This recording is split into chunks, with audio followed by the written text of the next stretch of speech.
तो दोस्तों, मैं उनकी सर मैं आपके सामने हिंदी की पाठशाला में आपका हार्दिक स्वागत करता हूँ। देखिए दोस्तों, ये उत्तर प्रदेश पुलिस का एक भाई ने मुझे सेट भेजा है। उन्होंने बोला है कि आप इसको सॉल्व करवा दें, तो मैं इसका सॉल्व करवा रहा हूँ। इसका पहला प्रश्न है, ईश्वर तथा आत्मा के लिए एक शब्द है। तो ईश्वर और आत्मा, इसके लिए अगर मैं एक शब्द की बात बोलूँ तो इस 39 नंबर प्रश्न हो जाएगा। इसका आंसर जो हो जाएगा वो हो जाएगा पहला अक्षर। क्या हो जाएगा? अक्षर को कहते हैं। दूसरा है, बच्चे घर से निकल गए। वाक्य में कारक है, देखूंगा बच्चे घर से निकल गए, तो इसमें अगर वाक्य में कारक देखूंगा तो इसमें घर से निकलना यानी अपादान कारक क्या हो जाएगा? 40 का दूसरा हो जाएगा अपादान कारक। इसका जो सही उत्तर हो जाएगा वो हो जाएगा आपका अपादान कारक। दिया है तीसरा कि दिए गए शब्द युग्म के सही अर्थभेद का चयन कीजिए। अब इसमें आपको सही बताना है चपत और चंपत। चपत का अर्थ होता है थप्पड़ और चंपत का अर्थ होता है गाय भगाना। तो 41 का जो आंसर हो जाएगा वो हो जाएगा आपका सी नंबर तीसरा। सलमा घर से जाती है, तो सलमा घर से जाती है, इसका जो सही उत्तर हो जाएगा, जहाँ पर एक उद्देश्य और एक विधेय होता है उसको हम सरल वाक्य कहते हैं। इसका सही उत्तर हो जाएगा आपका सलमा घर से जाती है, पहला इसका बिल्कुल सही उत्तर हो जाएगा, यानी सरल वाक्य। बात करेंगे अगले प्रश्न पर। कह रहे हैं तंतोष्ट ध्वनि कौन सी है? तंतोष्ट ध्वनि की बात कर रहा है, तो तंतोष्ट ध्वनि आपकी इसमें वाह है, फा फल का है, या यक का है, रा रस्सी का है। अगर देखेंगे इसमें तंतोष्ट ध्वनि की बात करेंगे तो वाह वकील आपका तंतोष्ट हो जाएगा, पा यानी पा फा ये आपका उष्ट हो जाएगा, या रा अंतस्थ हो जाएंगे। 43 का इसका पहला आपका सही उत्तर हो जाएगा वाह। इसके बाद दिया है निम्न में से मुस्लिम शासन के प्रभाव से आया शब्द। मुस्लिम शासन की बात की गई है, तो इसका जो सही उत्तर हो जाएगा मुस्लिम शासन से अगर जो कोई शब्द आया है तो वो शब्द आया है आपका हवालात। तो इसमें 44 का जो सही उत्तर हो जाएगा वो हो जाएगा आपका हवालात। बात करेंगे यहाँ पर कि अखियाँ हरी दर्शन की भूखी, कैसे रहें रूप रस राचें ए बतियाँ सुन रूखी। उपयुक्त पंक्तियों में कौन सा रस है? मैं अगर रस की बात करूँ तो यहाँ पे वीर रस होगा नहीं, यहाँ पर कोई सुनकर उत्साह का भाव आ नहीं रहा है। शांत रस भी नहीं होगा क्योंकि यहाँ पर निर्वैध का भाव नहीं आ रहा है। यहाँ पे आपका जो सही उत्तर हो जाएगा वो हो जाएगा वियोग श्रृंगार। कौन सा हो जाएगा? वियोग श्रृंगार। 45 का हो जाएगा बी। प्रश्न है कि केदारनाथ अग्रवाल को किस कृति पर साहित्य अकादमी पुरस्कार प्राप्त हुआ है?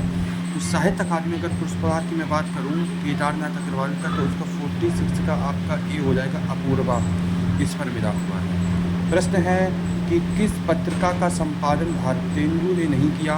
तो मैं अगर बात करूं भारतेंदु ने बाला बोधनी का भी संपादन किया है, हरिश्चंद्र चंद्रिका का भी संपादन किया है, कवि वचन सुधा का भी संपादन किया है। जो संपादन नहीं किया है वो है आपका भारतेंदु, इस पत्रिका का संपादन नहीं किया है। प्रश्न है आप भले तो जग भला वाक्य में रेखांकित शब्द कौन सा है? सर्वनाम बताइए। तो आप भले तो जग भला, इसका जो सही उत्तर हो जाएगा वो होगा आप। जहाँ कर्ता आपके लिए स्वयं का प्रयोग करें वहाँ निजवाचक सर्वनाम हो जाएगा। तो ये आपका हो जाएगा 48 का बी आंसर, निजवाचक सर्वनाम। आगे बढ़ेंगे, आगे है आपका 53। कह रहे हैं इनमें से कौन सा बाण का पर्यायवाची नहीं है? तो बाण को वृद्धि को भी कहते हैं, सैलाब को भी कहते हैं, विकास को भी कहते हैं। तो 53 का जो आपका सही उत्तर होगा वो हो जाएगा ए, दुर्बल।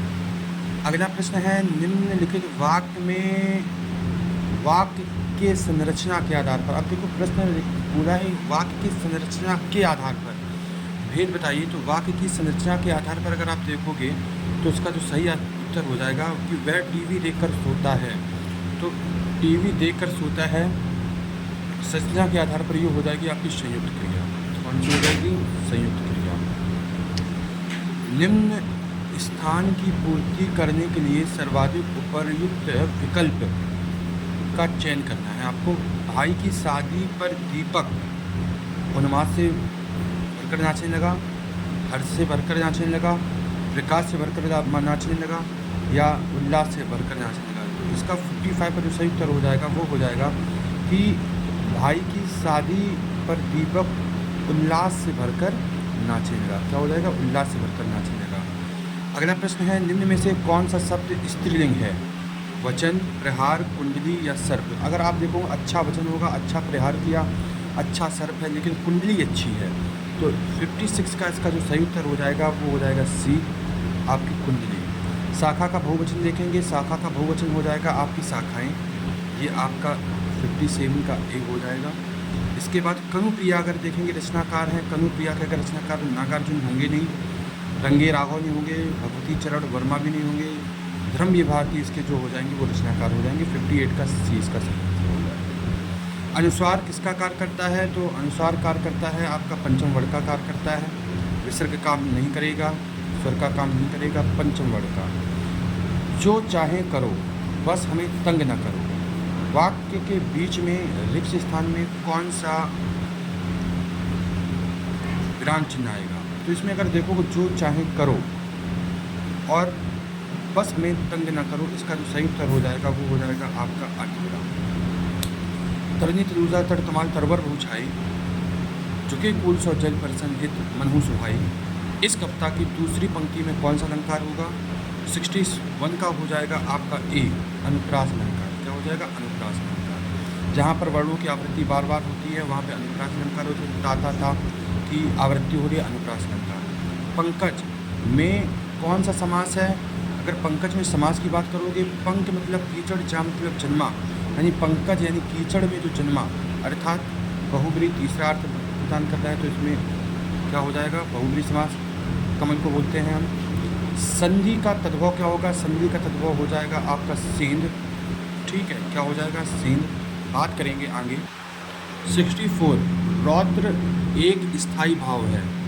रौद्र किसका हो जाएगा? आपका क्रोध का हो जाएगा। किसका हो जाएगा? क्रोध का। चारण काव्य की भाषा क्या है? चारण काव्य की भाषा अगर आप देखोगे अवभट्ट भाषा है। ये भाषा कौन सी? चारण काल अवभट्ट भाषा ये हो जाएगा। मार्गी का विलोम शब्द, मार्गी का मतलब गौर प्रमुख का होगा, ऋजु वक्र का हो जाएगा। ठीक है, सरल का वक्र हो जाएगा, सॉरी आपका गौड़, ऋजु, पार्श्विक या वक्री। तो इसका जो सही उत्तर हो जाएगा वो हो जाएगा आपका वक्री। क्या हो जाएगा? वक्री। ठीक है, गौड़ का आप अगौड़ भी कह सकते हो, ऋजु वक्र का भी कह सकते हो, सरल का भी ऋजु हो जाता है। ठीक है, इसके बाद अगर मैं बात करूँ संकट में पड़ने के अर्थ में किस मुहावरे का प्रयोग होता है?